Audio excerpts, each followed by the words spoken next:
எங்களின் ஜாலம் உங்கள் வாழ்வில் எண்கள் செய்யும் மாயம். உங்களின் பெயரில் உங்கள் செல்பேசி எண்ணில் நீங்கள் செய்யும் சிறு திருத்தம் உங்களின் வாழ்க்கையே மாற்றிடப் போகிறது என்றால் உங்களால் நம்ப முடிகிறதா? முடியும் என்பதே எண் கணிதத்தின் வெற்றி சூத்திரம். அதனை தங்களுக்கு வழங்குவதே எங்களின் தாரக மந்திரம். விதியை வெல்லும் மதிநுட்பமே எண் கணிதத்தின் சிறப்பு. உங்களுக்கான அதிர்ஷ்டம் அழைக்கிறது. எண் கணிதம் மூலமாக நழுவ விடாதீர்கள். இனியும் காத்திருக்க வேண்டாம், இன்றே வாருங்கள். உங்கள் பெயரை சரி செய்து வாழ்வில் உயர்வை அடையுங்கள். இன்றே வருக, வாழ்வில் நன்றே பெறுக. புதுக்கோட்டை மாவட்டத்தில் முந்திரி பழம் விற்பனை மும்முரமாக உள்ளது.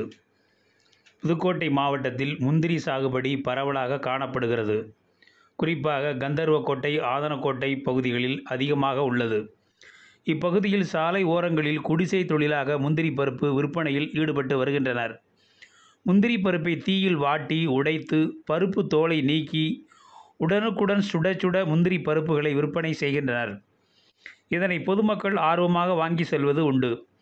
இதேபோல கடைகளிலும் இதே முந்திரி பருப்பு விற்பனையாகிறது. முந்திரி மரத்தில் விளையும் முந்திரி பழத்தில் உள்ள கொட்டையில் இருந்துதான் முந்திரி பருப்பு தயாராகிறது. பொதுவாக பழங்களில் கொட்டை பழத்தின் உள்பகுதியில் தான் இருக்கும். ஆனால் முந்திரி பழத்தில் கொட்டை வெளியில் இருக்கும்.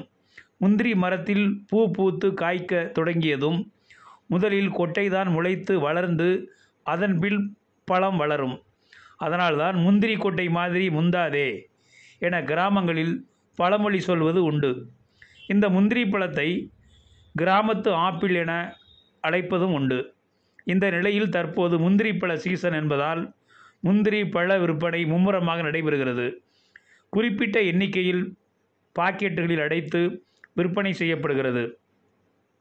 இதனை பொதுமக்கள் ஆர்வமுடன் வாங்கி செல்கின்றனர். அதே நேரத்தில் முந்திரி தோட்டங்களிலும் முந்திரி கொட்டையை எடுத்த பின் பழங்கள் குவிந்து கிடக்கின்றன. இதனையும் அப்பகுதியினர் சிலர் எடுத்து சென்று சாப்பிடுகின்றனர். மேலும் இயற்கை உரமாக முந்திரி பழத்தை மரத்திற்கே உரமாகவும் வைக்கின்றனர். வீடியோ உங்களுக்கு பிடிச்சிருந்தா லைக் பண்ணுங்க, கமெண்ட் பண்ணுங்க, ஷேர் பண்ணுங்க, சப்ஸ்கிரைப் பண்ணுங்க.